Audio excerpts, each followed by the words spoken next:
మనిషిని నాశనము చేయడం దాని స్వభావం, మనిషిని కడబడకుండా చేయడం దాని స్వభావం.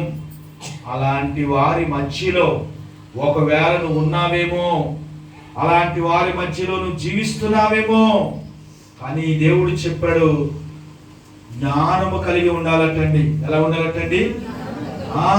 ప్రియులారా, ప్రతిదీ కూడా ప్రార్థన ద్వారా గ్రహించాలి. ప్రార్థన ద్వారా గ్రహించేటువంటి ఆత్మ దేవుని దగ్గర అడగాలి.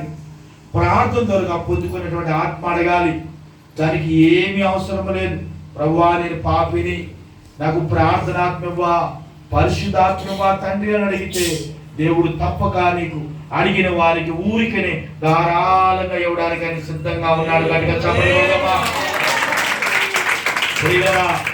మనుషుల్ని అడిగితే ఎవరు, కానీ దేవుణ్ణి అడిగితే తప్పక నీకు ఇవ్వడానికి ఆయన సిద్ధముగా ఉన్నాడు. కనుక యేసు ప్రభువు చెప్తున్నాడు, మనుషుడు రొట్టె వల్ల మాత్రమే కాదు గాని దేవుని నోట వచ్చే ప్రతి మాట వలన కూడా జీవించును అన్నాడు. హల్లెలూయా.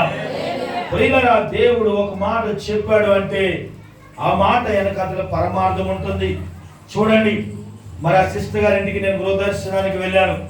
ఆ సమయంలో వెళ్ళినప్పుడు వారు ఎంతో ఓదార్చబడ్డారు, దుఃఖంలో ఉన్నారు. వారికి చాలా ధనావసరత ఉంది ప్రియులారా. కానీ నేను వచ్చేస్తూ దారిబంధం దాటితో ఒక మాట అన్నాను, నువ్వు అడిగిన దానికన్నా దేవుడు ఎక్కువగా చేస్తాడు. హల్లెలూయా, దేవునికి స్తోత్రం. ప్రియమైన సహోదరి సహోదరులను గమనించండి, మన అవసరాలను తీర్చడానికి దేవుడు ఉంటాడు, మన సమస్యలు తీర్చడానికి దేవుడు ఉంటాడు, మన ఇబ్బందుల్ని దూరపరచడానికి దేవుడు ఉంటాడు. కానీ దేవుడితో మనం ఉన్నామా లేదా, దేవుడితో మనం నడుస్తున్నామా లేదా, దేవుని ఎడల విశ్వాసం ఎంత కలిగి ఉన్నాం అనేటువంటిది కూడా దేవుడు మనల్ని పరీక్ష చేస్తూ ఉంటాడు. కనుక ఏ దైవజనుడైనా కూడా, దేవుని ద్వారాగా పిలువబడినటువంటి దైవజనుడు, దేవుడు కొరకు ఏదైనా విడిచిపెట్టినటువంటి దైవజనుడు, దేవుని ప్రియమైన బిడ్డలారా, ఏ మాట అయితే పలుకుతాడో ఆ మాట నా దేవుడు నెరవేర్చునుగాక. దేవునికి స్తోత్రం. హల్లెలూయా. కనుక దేవుని ప్రియమైన బిడ్డలు గమనించండి, ప్రతి విషయంలోనూ కూడా దేవుడు మనల్ని దర్శిస్తూనే ఉంటాడు, మాట్లాడుతూనే ఉంటాడు. కనుక సమయమందు అసమయమందు కూడా దేవుని యందు విశ్వాసం ఉంచి నమ్మకం ఉంచి కొనసాగేటువంటి ఒక ప్రయత్నము ఒక స్త్రీగా నువ్వు ఎప్పుడు కూడా చేయాలి. చూడండి, ఇక్కడ పరిశుద్ధ గ్రంథములో లూకా సువార్త 2వ అధ్యాయము దేవుని బిడ్డరా, మరి చక్కనైనటువంటి ఆ మాట చూద్దాం.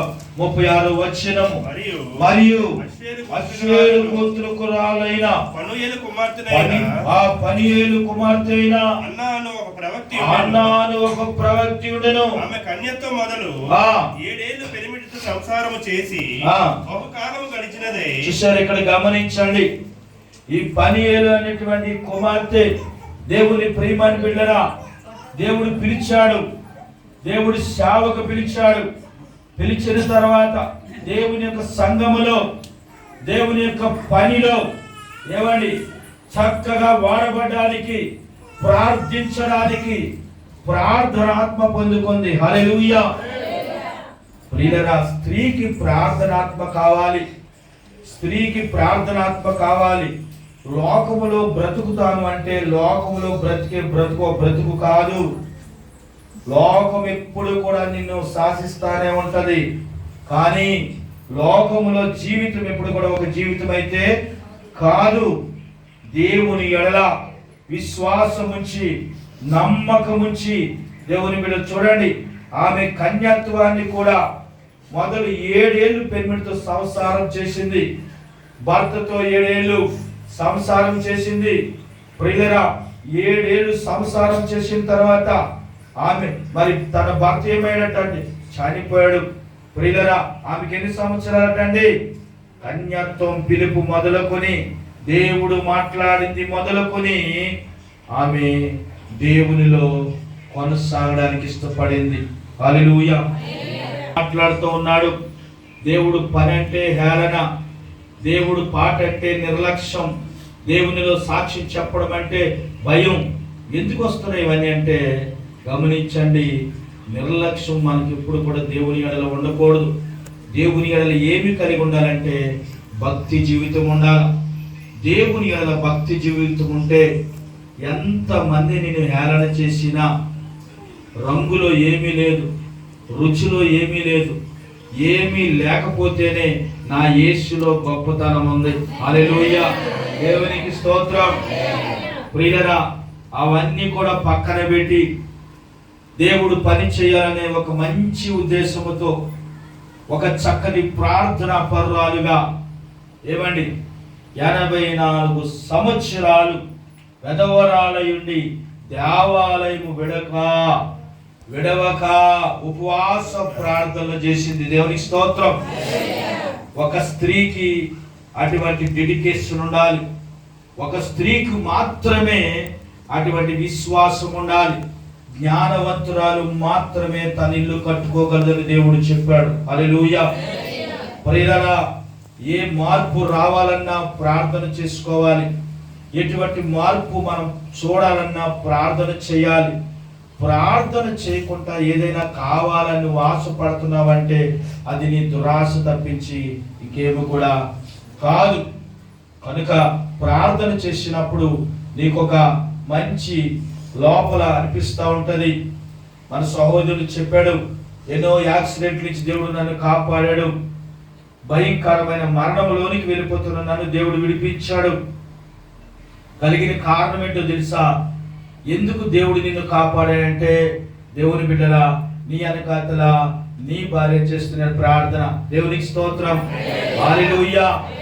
ప్రియులారా, గమనించండి, ప్రార్థన ప్రతి మరణం నుంచి కూడా విడిపిస్తానే ఉంటుంది. మరణాన్ని కూడా ఆపగలిగిన శక్తి ఒక ప్రార్థనకి మాత్రమే ఉంది. కనుక ఈరోజు పరిశుద్ధాత్ముడు మాట్లాడుతున్నాడు. చక్కగా అన్న అనేటువంటి ప్రవక్తిని, పెనియేలు కుమార్తె ఎంతగానో దేవుని యెడల విశ్వాసం ఉంచింది, నమ్మకం ఉంచింది. ప్రియులారా, అంతేకాకుండా చుట్టుపక్కల వాళ్ళందరికీ కూడా సువార్త చెప్పింది, విశ్వాసములోనికి నడిపించింది, తన సాక్ష్యాన్ని తను కాపాడుకుంది. దేవుని బిడ్డరా, మందిరాన్ని విడవకుండా ఉపవాస ప్రార్థనలో బలముగా ఉంది. పెదవరాలయుండి చాలా మంది ఆ దినాల్లో అనే ఉంటారు కదా, అమ్మా చిన్న వయసులో నీకెందుకు కష్టాలు, చిన్న వయసులో నీకెందుకు బాధలు, అమ్మా మరి మీ దేవుడు గొప్పవాడైతే నువ్వు ఎందుకు అమ్మాయిలో ఉన్నావని అనే ఉంటారు కదండి. అయినప్పటికీ కూడా, భర్తను కోల్పోయినప్పటికీ కూడా దేవుణ్ణి విడిచిపెట్టలేదు. గట్టిగా చెప్పండి. భర్తను కోల్పోయినప్పటికీ కూడా దేవుని ప్రియమైన బిడ్డరా, దేవుణ్ణి విడిచిపెట్టలేదు.